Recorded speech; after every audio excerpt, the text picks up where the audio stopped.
Good afternoon. You join me right on the top of the Shires. I found a great location. I've got 5 or 6 different videos to film from this location, which is good because I can hide the one more important, more controversial one in amongst some of the usual Geoff content about cars and engines and a disaster that someone's having with a Mazda and an email that I've had from someone. So first up, Volvo has killed the diesel engine forever. Can we please have a moment's silence for Volvo diesels?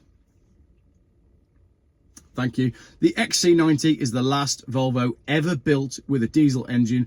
Volvo is living up to the promise it made last year when it announced to end production of vehicles powered by diesel engines in early 2024. The XC90, assembled at the company's Torslanda factory, is the final oil burner produced by the Swedish automaker, ending an era that started 45 years ago.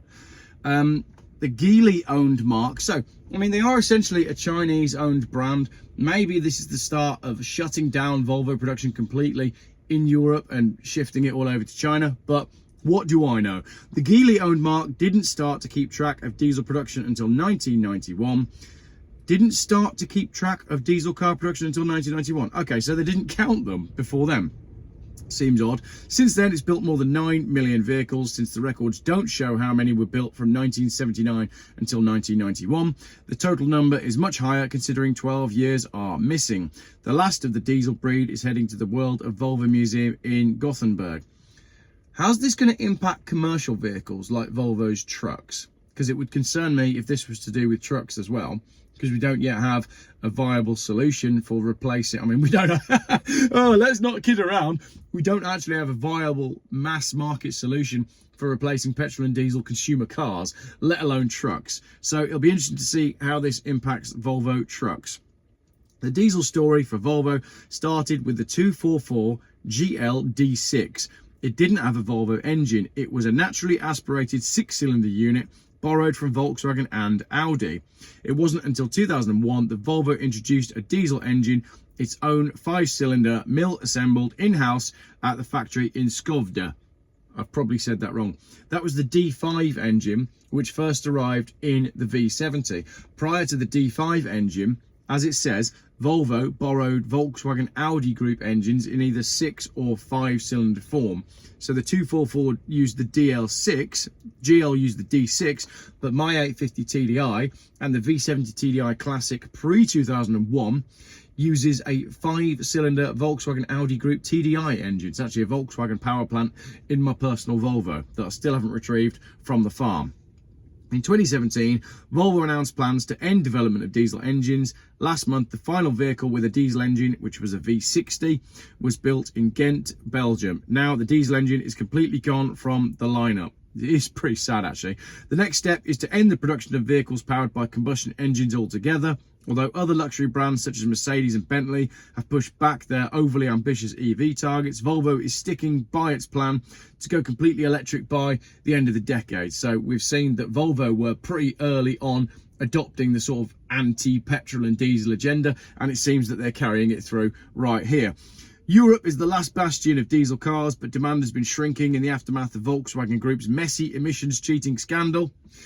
The emissions cheating scandal that was probably concocted deliberately to help the demise of the diesel engine. Conspiracy. In addition, stricter emissions regulations are forcing automakers to gradually drop diesel engines. Investments to make diesel engines comply with the EU's tougher legislation would be expensive, and since demand is dropping, it doesn't make sense to spend money on these dying engines. Well, it's not really fair, is it? Because demand is only dropping because legislation is dictating that demand drops, because the tax and cost and price and fines are all ramping up against the petrol and diesel car. If we had electric vehicles competing on a fair playing field, no one would be doing anything other than driving diesels, because if all the costs are the same, what do you want to do? Do you want to get 50 miles to the gallon, or do you want to get 35 miles to the gallon? It really is that simple, but it's government legislation that is pushing people away from diesel cars, not the fact that the electric cars are better. This is the thing. If electric cars were any good, we wouldn't need all of this anti-petrol and diesel legislation to make them sell. They would just sell because they're good. The fact of the matter is they are not good, so they don't sell. So therefore we have to kill the petrol and diesel car through paperwork, essentially. The European Automobile Manufacturers Association claims diesel's market share in Europe dropped from 16.4% in 2022 to 13.6% in 2023. But again, as I've just said, that market share isn't dropping because the diesel cars aren't as good. The market share is dropping because the tax prices are going up. You know, now we're starting to see parking, emissions-based parking. Why do you have to pay an emissions-based charge to park your car when all cars are producing exactly the same amount of emissions when they're parked? Apart from my Renault, which produces slightly more emissions because it drops a little bit of oil. But it's ridiculous, and it's all part of this, you know, one world government agenda. But that's, again, just a conspiracy theory. Fully electric vehicles were more popular last year by taking a 14.6% share of the market. Plug-in hybrids accounted for 7.7%. Petrol cars reigned supreme, 35.3%. Hybrids took 25.8%, while other types of propulsion accounted for the remaining 3%. So even though we've got electric cars, well, probably all over my adverts on my YouTube, you probably had to watch an electric car advert, if not at the start of the video, then definitely in the middle. Even though the electric car is being so heavily pushed, it still only has a 14.6% market share compared to 35.3% for petrol. If electric cars were any good, they would be selling in much greater numbers than they are now. So, little whistle-stop tour through that video, an unedited video, because as I say, I'm going to take advantage of this daylight and the fact that it's not raining to record a few extra videos.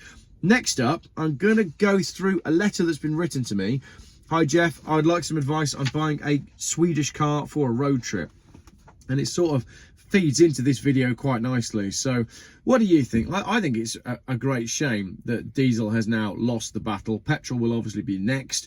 That is, as far as I'm concerned, the end of the great Swedish manufacturer Volvo.